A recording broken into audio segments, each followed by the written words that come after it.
BBC تقرنيا دحر إسراء دقائق كجمريو نكتكتاتلنا نعدم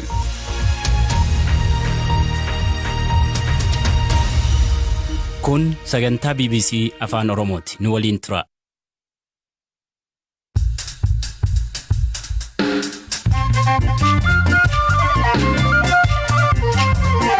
Yooya malee yooya dhaggeeffattoota raadiyoo BBC Afaan Oromoo nu dhiyaadha bakka dhaggeeffachuu jirtan cufaatti sagantaan keenya jalqaba. Mariin biyyaalessaa hundi hirmaachisuu qabaa jedha kafaa'uun. Paartii badhaadhinaa miti kan kana dhaabuu danda'u jennan. Maaliif paarlamaan hin dhaaba yoo ta'e komishiniin kun walaba ta'aa jennee namannu. Hongee fi rakkoo nageenya dabalatee uummati Liibaan maan keessa jira. Lubbuu jirra jajjabduu wajabaatti warra waaqnu baasuu malee warra miidhagdika kana boonii arma nutti ngoomu waraanii nutti ngoomu kan muccidii kun agayyaa ta'u namni qodhaate galfatee sila horii kun baafatullee xumurra gubani abboo akka hin jirru lakke. Gaazexeessa OMN Mallaas Diribsa dubbifne. Yeroo waggaa tokkoof ja'a hidhamnee ammuma kana meeshaa keessa qopheeffadhaa hin baatu gaafa jedhamu akka nama tokkotti hin gammadda gammachuutu itti dhaga'ama. Kanaaf oduu dabalatan waliin tura an asli gilgaloo. Dhaggeeffattootni oduutiin jalqabaanii humnoonni nageenya Liibiyaa godaantota 600 ol humnaan qabanii hidhuu dhaabanii miti mootummaa him kanneen qabaman keessaa gariin yoo miidhaman yoo ta'u tokkrisaa miidhamuu Norwegian Refugee Council ibs godaantonni hedduun ji'a furii fuuldura waajjirri UN Tripoliitti mormaa turan godaantota to'annoo jala oolan keessaa dargaggoo Abdurrahman Abdulqaadir erga kan nuuf erge ture. Akkam nagaa fayyaa keessanii jirtu qabannee jirra warri bakkee irra bulaa turre ji'a afuraffaaf qaxxaluu jirru bakka sanarraa humnaan qabanii nurraa fuudhanii nama nurraa fixanii jiranii kanaaf waa'ee nu godhaa rabbi nu gadhadhaa mana hidhaa inzaaraa bakka mana hidhaa inzaaraa jedhamu gallee jirra qabannee jirra kanaaf sagalee akka nu ta'u dhaabbata baqattoota yuunisaarrii keessa warroota dalagan dhaabbata Awurooppaarra warra jiranuuf Itoophiyaan akkasitti qabantee hidhamteerti namoota baay'eetti nurraa dhaame dubartoota keessa nama lama garuu iji kiyyaan argeera xiitiidhaan rukutamee jira ambulaansiin fuudhanii nu biraa deemanii sagalee akka nuuf dabarsitanuu kunoo dhaamsa kennaa ilmaan Oromoo Itoophiyaa biyya alaarra jirtanuuf keessa jirtan anoo kunoo sagalee ijoollee Liibiyaa kana dura dabarsaa ture an Abdurrahman Abdulqaadir jedhama godina Gujiirraa qabamee mana hidhaa galee jira lammii tiyyaaf dhaabbachaan ture har'a kunoo nu qabanii mana hidhaa nu galchanii jiranii sagalee akka nu taatan isin kaafadhaa buleeyyan tiyyaa. Bilbilii namoota hidhamanii cufamuun maatiin isaanii yaaddoo eeggaluu himan haati warra Abdulrahman aadde Aayaa Jamaal tabii Italii jiraattu yaaddoo guddaa keessa jiraattu nutti himti. Ani Itaalii jedhama Itaalii isumatu bishaan erge birrii nama dhaqqaati birrii biyyarra hawwalate waan qabu maatii gurgurtee bishaan erganaaf daa'ima isaa mana yuunisti aarii fuuldura gara ji'a sadii ta'anii beeytan akkuma BBC irratti beeytan sanuu achi kaanii halkan keessa dhufanii poolisiin marsitee qaamuma baqaati hin beeyne jarri mootu marfamaniitiin baasii guddatti naqa kan Anzaara jedhama bakkeen isaan itti dhabdeeytanii meeqaatti ta'atti dura nama kumaatti jira naan jedhe kalee sagalee naa kaa'ee ture inni amma mootu silkii argachuu dandeenye silkii irraa guuran jedhan ijoollee baqaati kaanillee ka irraa guurallee ukaan chaarjariin argatanii kaan immoo humnaan irraa guuran jedhan silkiilee waa tokko hin qabani wallaahi billa inni faa keessatti amma eegaan biraa bee waa tokko hin qabu nama hin qabu rabbiin malee ishii waan tokko bakka eegaan biraa bahee mataan isaan goola'u malee waa tokko bishaanillee deemee ani buunan gadi bu'ee kaasaaree achillee mana hidhaatti qabanii bishaanillee mana hidhaatti galchan. Man hidhaa sanillee galchee isallee birrii bishaanii silaa deemka silaa irra deebi'uuni ittiin bahe birrii kafalee itti bahe qarshii 5,000 kafalee liigaa. Dur immoo inni durumarraa gurguramaa ture mucaan kun durumarraa bani waliin jedhu bakka karaa osoo gurguramu ka umriin isaa dhume dhufe bakka amma suuraa isaa wallahi dhugaa rabbiitti yoo taatan suuraa isaa ka durii fi amma bakka amma ani malaaluma dadhabe birrii haganaa fidaa jedhanii bakka maatii waan qabu biyyarraa gurgurate amma maatillee isa gargaaruu danda'u bakka yoo du'e yoo jiraate amma bakka haati achuma ta'anii booyan malee waa tokko isa gargaaruu hin danda'ani. Amma mootu ani immoo maqaa sabii daa'ima argadhee fi as bahee ana gudura as erge bakka ani duulla daa'imni jechi naa haa baatu rabbi as na baase anarraa osoo hin turin inni dhufe.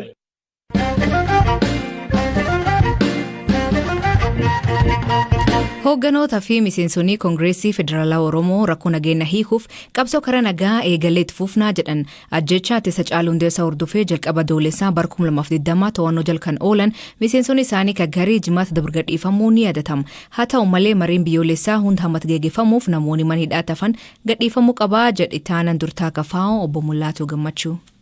Amma warri gadhiifamanii nama 23 bichaadha. Baay'een isaanii mana hidhaa iddoo adda addaa jiru. Jaaldaawwan ibsaa mana keessatti hidhamanii jiru. Koloneel Gammachuu Ayyaanaa isaan kun mana hidhaa jiru.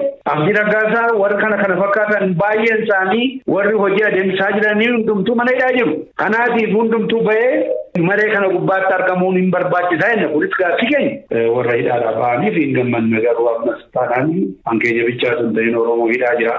Kanaaf ganaa waan keenya gammachuun keenya qulqulluudhumatti dhibba jennee yaadna miti. Har'aa ibs baasanii turtanii qabiyyeen ibs keessanii maali? Maree biyyaadhaa kan jedhu akkuma beektanii nuyi kanaan dura walii gallee iddoo tokkotti dhufnee naashinaal daayiloogiin jedhamuutu sagubbaa jira. Biyyi kun waan baay'ee irratti garaagarummaa qabna. Mariin kun adeemuutu sagubbaa jira. Mariin kun hin deemu taanaan filannoon kun waa sadii hin fiduu jenneetu. Tokko nagaa. Sabii keenyaan iddoo adda addaatti hidhamaa jira, ajjeefamaa jira. Yeroo dhiyootti akkuma dhageessan abbaan gadaa nama 14 tokkicha iddoo tokkotti goommanni ta'anii isaan kun raafuu godhanii iddoo adda addaatti amma ammaatti sabii keenya du'aa jira, dirooniidhaan rukutamaa jira, qabeenyi badaa jira. Kanaatiif nagaa buusuu hin dandeenye jedha. Inni lammaffaan dimookiraasii gadi finnee, inni sadaffaan biyya kana keessatti misooma hin fidu. Misoomni kan dhufuu danda'u biyya nagaan jiru keessatti. Mareen adeemuutu isa gubbaa jira inni dura keenya turre kun hin godhamne. Amma reefuu mareetti deemnaa jedhan. Mareetti hin deemne immoo mareen nuyi yaadnuu fi inni amma kaa'amaa jiru adda ta'e faallaa ta'e. Kan keessatti guruppiin tokko bichaan keessatti qooda fudhatu otoo hin ta'in karaa walaba ta'een mootummaanis karaa hundumaa iddoo tokkotti kan fidu qaamni tokko dhaabbatee araara biyyaa keessatti buusuutu isa gubbaa jira kan jedhu qabna. Ajandaallee kan ajandaa kana uumuu danda'u komishinii isa dhufuudha. Komishinii kana immoo kan uumu warra bakka bu'oota paarlamaadha jechuudha. Paarlamaanii harka 98 badhaadhina. Paartii tokko biyya hundumaa xarna feessanni qabate kana keessatti araara maalii bu'uu danda'a kun kanaan uumamee ammumaa qabee kun yoo sirraa'uudhaa baatee rakkina qabaa ittiin jechaa jirra kana nuyi baafnee jedhara. Maaliif paarlamaan hin dhaaba yoo ta'e walaba jechuu komishiniin kun walaba ta'aa jennee nama nuni. Ayyee ulfaadhu obbo Mulaatu. Fayyaa ta'e kaasbiikoo.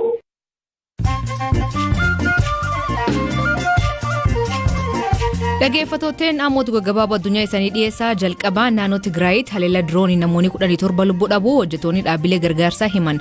Kun eegi torbaan dabree namoonni 60 ga'u haleellaa wal fakkaatuun kaampii baqattoota keessa du'an. Kaampii baqattoota irraa haleellaa raawwachuun akka waraana ta'uu danda'a jedhiiwwan. Dorgommii waancaa Afrikaa guyyaa sadaffaaf itti fufee taphatamaa jiruun Aljeeriyaa fi Siiraliyoon duwwaan bahan. Taphni haalaan eegamaa ture Naayijeeriyaa fi Masriin ammoo 1-2 ta'ee xumurame. Suudaaniif Gini Bisaawun yeroo muraasan booda eegaluuf.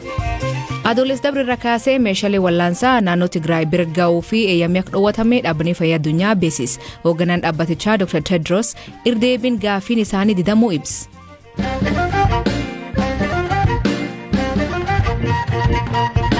Rakkoo nageenyaa fi ongee waggaa tokko deemaa jiruun uummanni godina Gujii Bahaa aanaalee Gumeel Dalloof Liiban dhiphiin hamaa kee jiraachuu himatan. Aanaa Liiban gandburra dheeraa waggaa 35f bulchaa akka ture Abduub Liiban soda nageenyaatiif magaala Nageellee Booranaatti baqachuu hima. Haa ta'u malee achumaatti humnoonni nageenyaa intalisa dabalatee jaartii umrii 70 rasaasaan dha'uu dubbata. Balbalumtii dhufanii itti dhaananii baa jedhan. Gabbaas ijoolleen daneen karaa kan dhufteedha.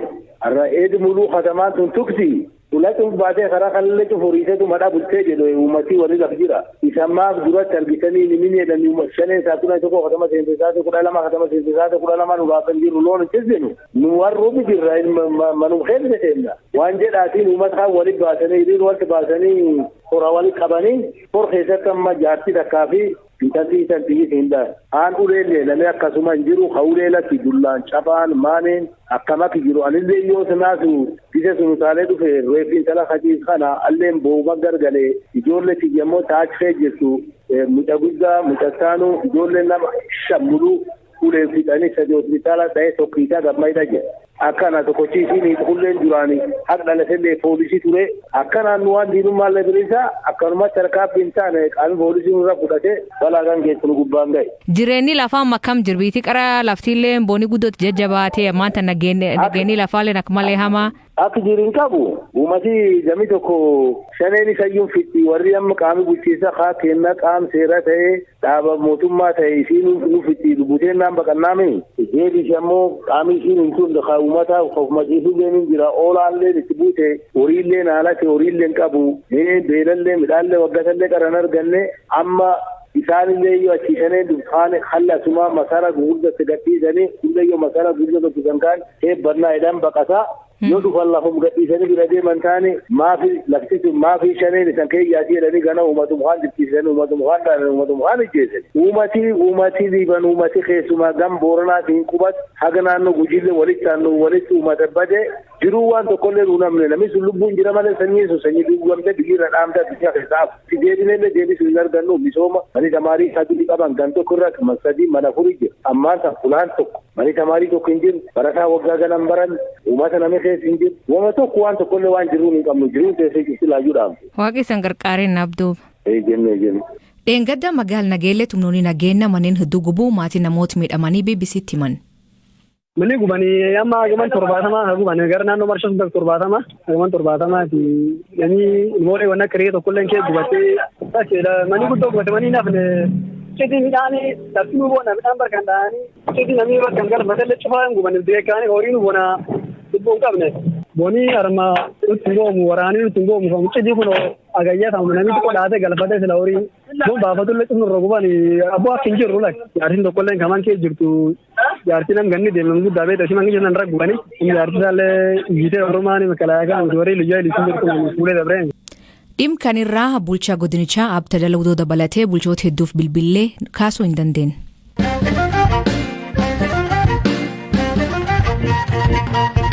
Namoota dhiyeen kanaa himatni isaanii addaan cituun mandhaatti gadhiifaman keessa tokko qindeessa kutaa oduu OMN kan ture gaazexeessaa Mallas Dirbsaa gadhiifamuu isaanii isaatiin eegnetti dhaga'uu him Eeliyaas Mulugeeta dubbis.